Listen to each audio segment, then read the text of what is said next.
In the summer of 2005, it would finally deliver one of the most anticipated showdowns, Thunder versus Lightning. Arturo Gatti, a fan favourite known for his grit and warrior spirit, faced pretty boy Floyd Mayweather, a fighter who promised to bring not just speed and precision, but one of the highest ring IQs in the sport. What unfolded wasn't just a fight, it was a masterclass, as Mayweather delivered one of the most clinical performances of his career, dismantling Gatti with surgical accuracy. This fight had been brewing for over a year, as Gatti had cemented his legacy after his legendary trilogy with Mickey Ward. After capturing the vacant WBC super lightweight title in a hard-fought win over Branco, he would have 2 successful defences ending in knockouts, becoming a fan favourite at the time, known for his toughness. Meanwhile, Mayweather had dominated at lightweight, earning recognition as one of the sport's pound-for-pound fighters. He had moved up to Gatti's division and secured his place as the #1 contender with a dominant performance against DeMarcus Corley. It was a heated build-up, with Mayweather claiming Gatti was a C+ fighter, making this match a very personal affair.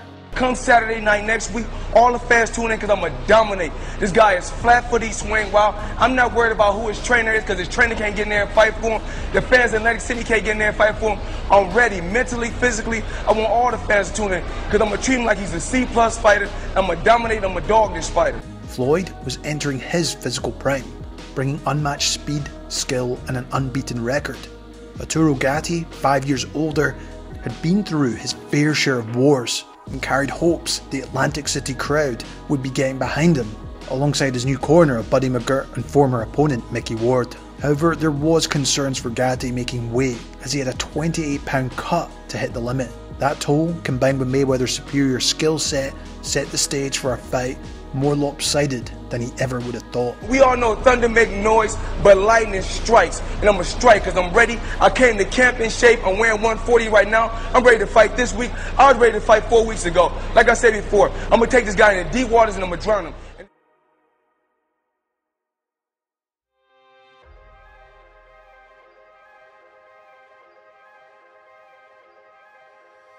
As both men approached the ring, the atmosphere was charged with the palpable hero versus villain dynamic. 13,000 people here to watch the fight. 3 people rooting for Mayweather will be the people in his corner, and the rest will be for Gatti.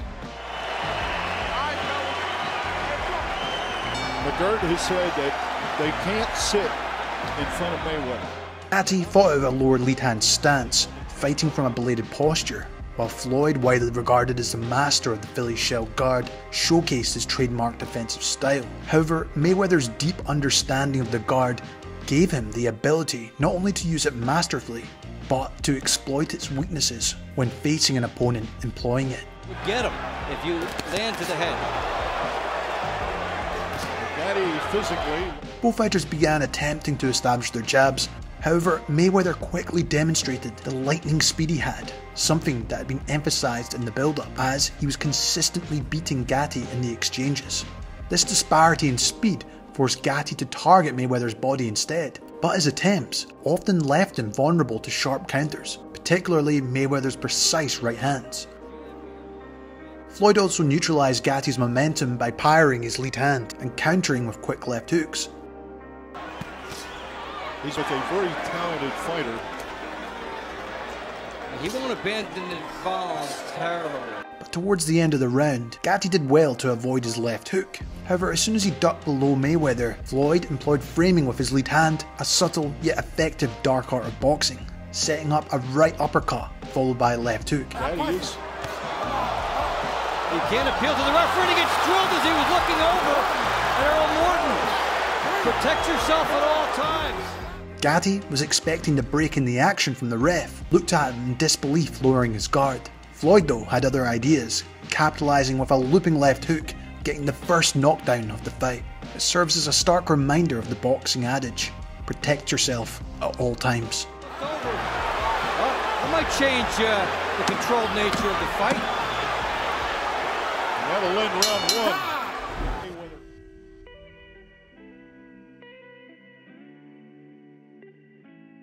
Coming into round 2, Mayweather continued his mix of attacks, masterfully exploiting Gatti's tendency to remain in the pocket for too long. Shot. And again, Gatti being held down low. Floyd's lightning-fast counters punished Gatti whenever he overreached, and Mayweather's control of angles and manipulation of Gatti's guard was on full display. Your emotions would indicate you might be rattled in there. There's the shoulder by Mayweather coming up and getting Gatti.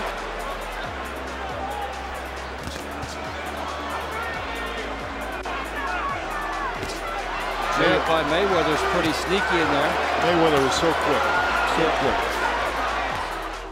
Initially using the body jab to set up his offense, it put Gatti in place. Floyd, though, immediately capitalized on this, noticing Gatti's low lead hand L guard, throwing a lead right hand over the top of the shoulder.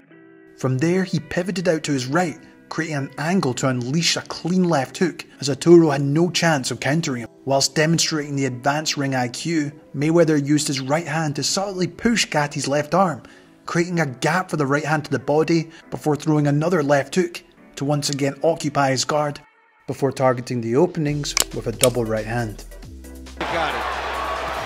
There's a right hand, left, a body shot. For me, this sequence highlighted Floyd's genius from creating openings, blending offense with deception. A frustrated Gatti tried to pressure Mayweather, but was met with pull counters, lead left hooks as he rushed forward. Diego Corrales and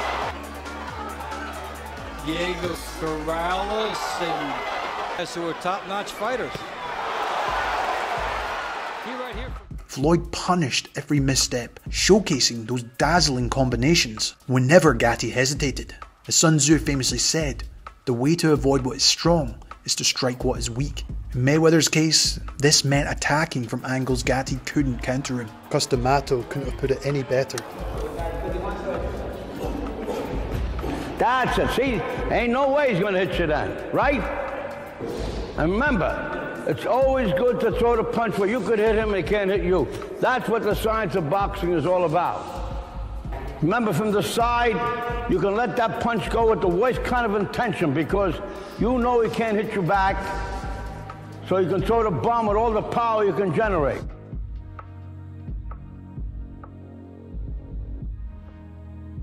In round 3, Gatti was struggling to cope with Mayweather's speed and precision. Floyd showcased superb ring generalship, seamlessly blending offense and defense. Off balance just long enough. Mayweather said, I'm going to box circles around him. His footwork was also impeccable, as he would slide backwards just enough while countering Gatti's predictable single or double jabs. Awesomely quick. He slips away, and he throws double, triple punches. And look at that, you block 2 left hands and you're happy with the right hand. Third round action.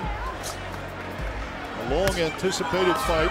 Hatton is in town and he's been campaigning to fight the winner of this. Floyd at this point had recognised Gatti needed to plant his feet to land meaningful punches, and found himself unable to close the distance effectively. Whenever he tried, Mayweather would just take that step back and reset, leaving Gatti flailing and out of position. And he could land a big body shot. And then from his perspective, have something left still. Well, Mayweather has a good chin as well. Down to the end of round 3.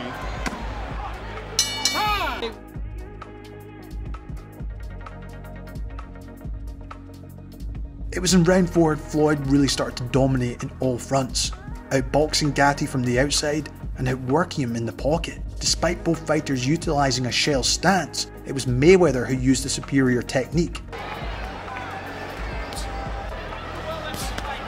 And he's been known to toy with opponents. Gatti's trying to load up, and Mayweather knew and nailed him with 3. Gatti walked just straight into him. He is so quick. However, Floyd was also out hustling him in the pocket, simply showcasing why you shouldn't underestimate him on the inside. As the 2 shell stance users come close, Mayweather used his shoulder to nudge him off, creating the space for the right hand. As at this point in the fight, he was recognising that Arturo wasn't rolling his right hands in time. He would quickly try to adjust his guard to get ready to block a left hook, but Floyd really intelligently throws a corkscrew jab down the middle, and with Gatti turned to embrace the left hook, it squared him up and put him right in the line of Floyd's right hand. Not to mention, Floyd almost set him up with another jab cross right after this, just escaping the danger. Floyd's fluidity in his attacks was simply allowing him to tee off his combinations both to the head and body, while changing angles and moving out of danger at the same time. Has somewhat of a look of desperation on his face. Well, he's been outpointed before, he's been in difficult fights before. Outside the realities of this sport. By round 5, Mayweather's control remained absolute as Gatti attempted to increase his output. However, this only opened more opportunities for Floyd to counter. Gatti looked visibly stunned whenever Floyd landed clean shots. Mayweather's jab is so quick. Russian in this round. Mayweather still makes him pay every time he misses. Floyd intelligently switched to straight punches as well, as Gatti was wrongly anticipating wide shots coming at him, as Floyd effectively nullified his shell defense. The second punch by Mayweather, that's uncanny to miss that wildly with a left hook.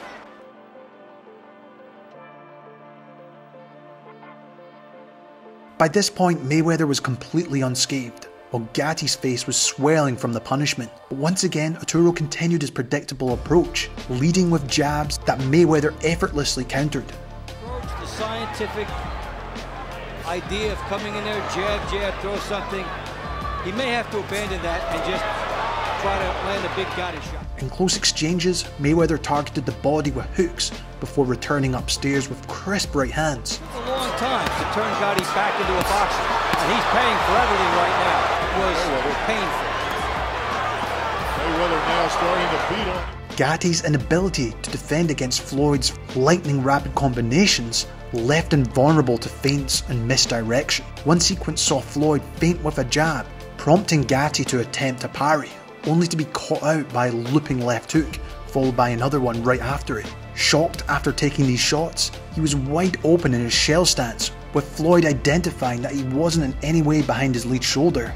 Just compare this to Floyd's shell stance for a second. It's night and day, and with this being the case, Floyd takes advantage by landing 4 right hands in a row, before Gatti finally reacted, going into a high guard. Oh, what a left hook. By turning into his old man. And a right hand, too. As Sun Tzu aptly noted, the whole secret lies in confusing the enemy so that he cannot fathom our real intent. Mayweather's brilliance lay in keeping Gatti guessing, exploiting his mistakes, and overwhelming him with speed, skill, and precision. Obviously, he won't be able to just get in the old-fashioned way. Look at that. Triple hooks. Right. Oh, he is unloading. Than you, and then really makes you pay when you make a mistake. You get gunshot. Approach here by Gatti, self-preservation. Well, he's just being out quick, and his left eye looks like it's almost shut. I think the corner may have to step in for him at some point. This will end round 6.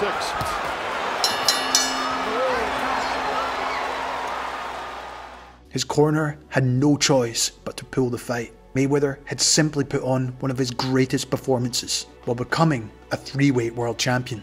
Personally, I think this fight serves as a brilliant case study on how to exploit weaknesses of an opponent using a low lead hand or L-guard stance.